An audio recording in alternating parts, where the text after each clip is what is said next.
संवैधानिक प्रणाली के असफल हो जाने पर किसी राज्य में राष्ट्रपति शासन संविधान की किस धारा के अंतर्गत लागू किया जाता है?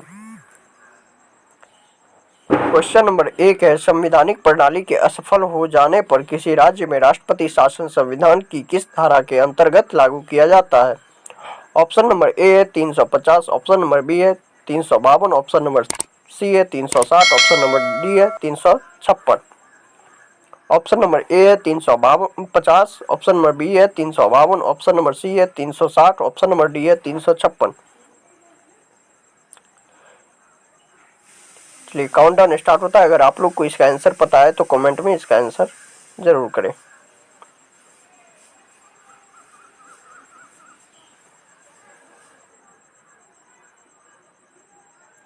चलिए इसका आंसर हो जाएगा ऑप्शन नंबर डी। चलिए अगला क्वेश्चन की तरफ बढ़ते हैं। क्वेश्चन नंबर 2 है, भारतीय संविधान की 8वीं अनुसूची में कौन सी 4 भाषाएं सबसे बाद में जोड़ी गई थी?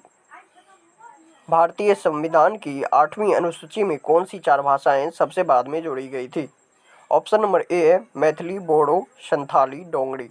ऑप्शन नंबर ए है Maithili, Bodo, Santhali, Dogri. Option number B है Marathi, Oriya, Konkani, Nepali. Option number B है Marathi, Oriya, Konkani, Nepali. Option number C है अंग्रेजी, सिंधी, मराठा, संस्कृत। और ऑप्शन नंबर डी है संस्कृत, सिंधी, कोंकणी और मणिपुर। ऑप्शन नंबर डी है संस्कृत, सिंधी, कोंकणी, मणिपुर। चलिए काउंटडाउन स्टार्ट होता है।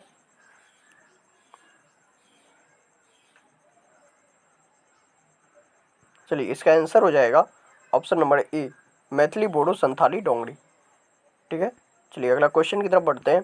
क्वेश्चन नंबर 3 है, भारतीय संसद का जनता द्वारा निर्वाचित निम्नलिखित में से कौन सा है? भारतीय संसद का जनता द्वारा निर्वाचित सदन निम्नलिखित में से कौन सा है? ऑप्शन नंबर ए है राज्यसभा, ऑप्शन नंबर बी है लोकसभा भी और राज्यसभा भी, ऑप्शन नंबर सी है लोकसभा और ऑप्शन नंबर डी है इनमें से कोई नहीं। ऑप्शन नंबर ए है राज्यसभा और ऑप्शन नंबर बी है लोकसभा भी और राज्यसभा भी, ऑप्शन नंबर सी है लोकसभा, ऑप्शन नंबर डी है इनमें से कोई नहीं। भारतीय संसद का जनता द्वारा निर्वाचित सदन निम्नलिखित में से कौन सा है? ऑप्शन नंबर ए है राज्यसभा, ऑप्शन नंबर बी है लोकसभा भी और राज्यसभा भी, ऑप्शन नंबर सी है लोकसभा और ऑप्शन नंबर डी है इनमें से कोई नहीं। चलिए काउंटडाउन स्टार्ट होता है।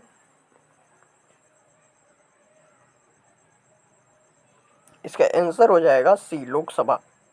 इसका आंसर हो जाएगा सी लोकसभा। चलिए अगला क्वेश्चन की तरफ बढ़ते हैं। क्वेश्चन नंबर 4,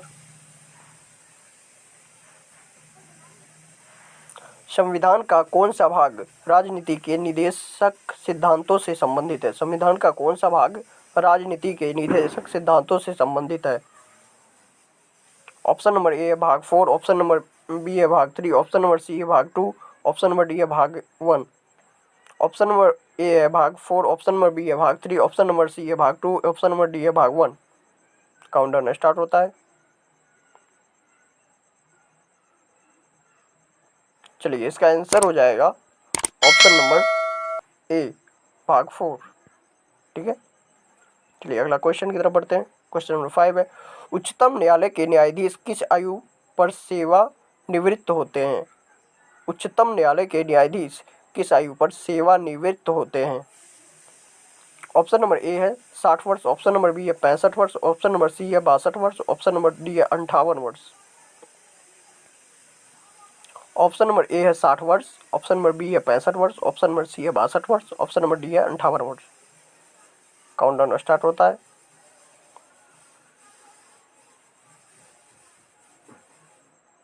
चलिए इसका आंसर हो जाएगा ऑप्शन नंबर बी 65 वर्ष। ठीक है। चलिए अगला क्वेश्चन की तरफ बढ़ते हैं। क्वेश्चन नंबर 6, भारत में त्रिस्तरीय पंचायत राज प्रणाली का प्रस्ताव किसने किया था? भारत में त्रिस्तरीय पंचायत राज प्रणाली का प्रस्ताव किसने किया था? ऑप्शन नंबर ए है royal commission, option number B है अशोक मेहता समिति, ऑप्शन नंबर सी है बलवंत राय मेहता समिति, ऑप्शन नंबर डी है उपयुक्त में से कोई नहीं। ऑप्शन नंबर ए है royal commission, option number B है अशोक मेहता समिति, ऑप्शन नंबर सी है बलवंत राय मेहता समिति, ऑप्शन नंबर डी है उपयुक्त में से कोई नहीं। चलिए काउंटडाउन स्टार्ट होता है।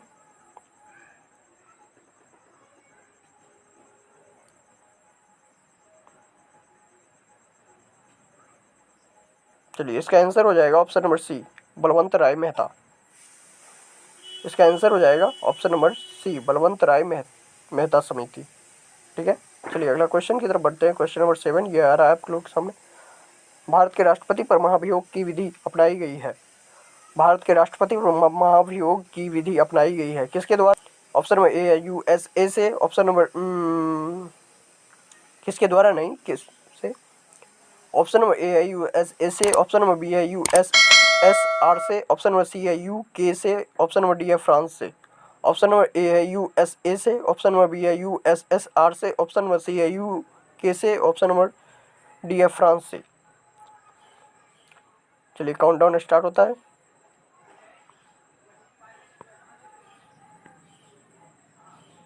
चलिए इसका आंसर हो जाएगा ऑप्शन नंबर ए, यूएसए से।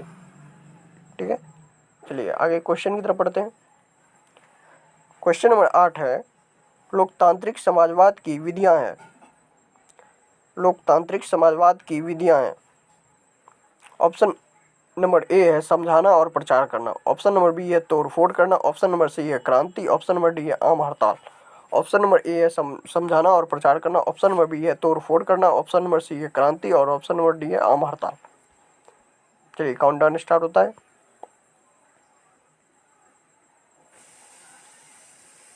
चलिए इसका आंसर हो जाएगा ऑप्शन नंबर ए, समझाना और प्रचार करना।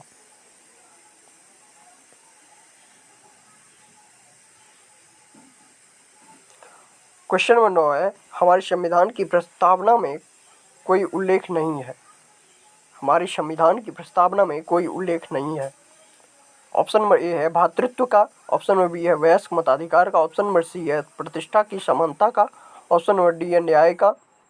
ऑप्शन नंबर ए है भातृत्व का, ऑप्शन नंबर बी है वयस्क मताधिकार का, ऑप्शन नंबर सी है प्रतिष्ठा की समानता का, ऑप्शन नंबर डी है न्याय का।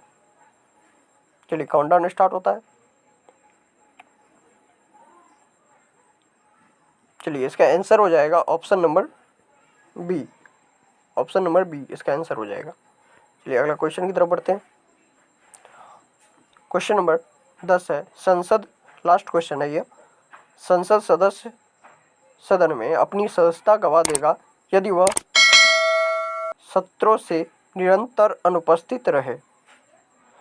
संसद सदस्य सदन में अपनी सदस्यता गवा देगा यदि वह सत्रों से निरंतर अनुपस्थित रहे। कितना दिन तक अनुपस्थित रहे? ऑप्शन नंबर ए है 45 दिन तक, ऑप्शन नंबर बी है 65 दिन तक, ऑप्शन नंबर सी है 90 दिन तक, ऑप्शन नंबर डी है 60 दिन तक। ऑप्शन नंबर ए है 45 दिन तक, ऑप्शन नंबर बी है 365 दिन तक, ऑप्शन नंबर सी है 90 दिन तक, ऑप्शन नंबर डी है 60 दिन तक। चलिए आप लोगों को अगर इसका आंसर पता है तो काउंटडाउन स्टार्ट होता है, कमेंट में इसका आंसर करें।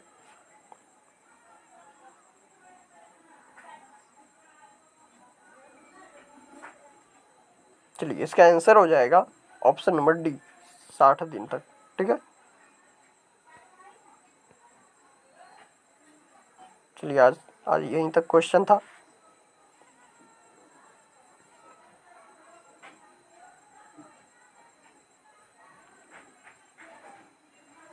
60 दिन तक।